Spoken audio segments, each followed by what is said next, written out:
Hi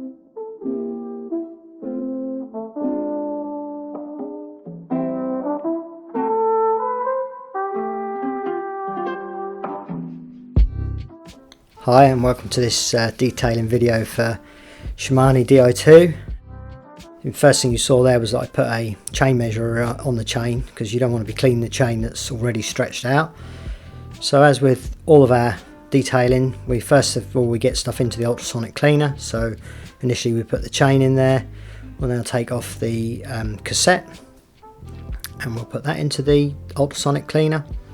Ultrasonic cleaner is actually just a degreasing solution. It's a water-based solution that we put in there. We warm it up, then we run the degreaser and with the ultrasonic cleaning, and it comes up lovely. Now with DI2 it lends itself to cleaning because, as you can see here, Shimano provides you with a little tool, and it's very easy just to unclip the cables. So here we go here on the front derailleur. It comes out nice and positively, and the cables you lay to one side and you take the components off.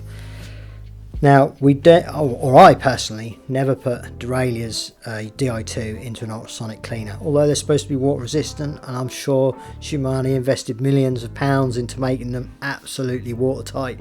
Somehow it just seems to go against the grain to put something electronic into an ultrasonic cleaner for me personally, so I don't. I do this all by hand with DI2. So now we're taking off the chain set and undoing the pedal arm. And yeah, there's a little clip there you just saw me flick out with a screwdriver. That's like a safety washer almost. It has a little peg on it that sits into the other side into here. Now where I'm pointing to here is on older Shimanos, they had prone to failure across there, to cracking, and that's why I like to take these apart like this to really clean them up, because this where your corrosion starts is in the deep rooted corners, and as long as you keep it clean, the corrosion's not going to persist and become a line and a crack. A lot of that's through stress and through torque, but like you can see here where it's all dirty, you know, if you clean all that up, you're not going to get any dissimilar metals and problems there. So we take it all apart and we clean it up. You can see where I'm rubbing my finger here, you get a lot of corrosion in there because that sits against the pedal arm, and you just get debris and water sitting there and it can corrode it up. So as with all our detailing, first of all we use the soap spray. This absorbs into any debris on the items, and then you can clean them up. Then we use our nylon brush with soapy water, just the same as on any other detailing, but we work that in and get all the grease off and dirt and debris. So that's what we're doing here, giving the old chain ring a good old clean up there. This is the little cap that goes over the DI2 cable on the front derailleur. It's just a nice little cap that just routes the cable away from the tyre and the chain. It just sits it down onto the seat tube nicely. And then we're now doing the pedals and the chain set. There's a little rubber grommet on the back of this here, and it's quite easy to damage that really. You know, I've seen a few where I've took these off where people put them on and off, where they're pushing them on and off, they can get damaged. That just sits against the bearing, and it's just yeah, it's quite important really just to be careful with that. So now we're doing the inner ring. This is the one that actually gets the most dirt because it sits against the outer ring, so it can catch dirt and debris. And now onto the front derailleur. Give that a little wipe with our soapy water, working away there. This actually, I'm surprised at this, that steel there, you can see it's gone rusty, and it's the same on the actual derailleur body. You know, you would think, given the cost of these things, that would all be stainless steel or just something that wouldn't get surface rust on it. It just, yeah, it's something that baffles me a bit. But anyway, with that surface rust, we can just use a little bit of this wire wool. That'll just clean off. You can see it there, a little piece of rust, and we can just clean that off with a wire wool. And where I'm pointing to, there's a little spot. Again, these spots, they're actually the minutest of rust, but they spread with water. They look a lot worse than they are. So just a little clean up with a wire wool will get that rust off. And if you just spray it, you know, with some kind of lubricant, it'll just stop that going rusty so quickly.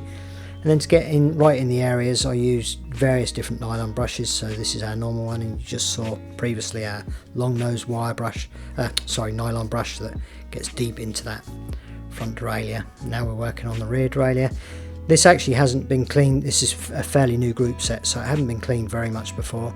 So it didn't, you know, normally I would or not normally, but if it's really ground in, I would take that apart and get the jockey wheels out and re-grease them, but it didn't need it with this one. It was fairly new, so we've just cleaned up the jockey wheels. And now as you begin to dry everything off with a microfiber towel. Microfiber towels are great because they're soft, and also they absorb water very, very quickly, far better than a lot of other rags. And yeah, they're just good for this sort of thing. So we're again microfiber toweling over all the components to dry them up.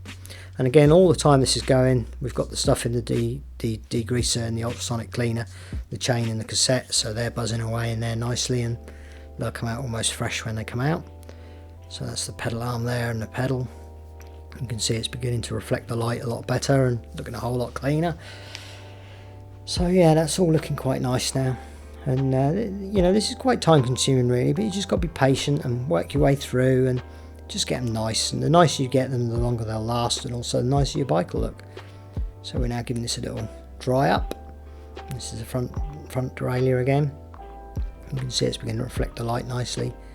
And then on the rear derailleur here, you just got to be very patient, take your time, work in all the little nooks and crannies, and you know, it really begins to come up nicely. I mean, this bike is used in the wet weather as well, so it's not sort of left indoors during the winter. This is a workhorse bike.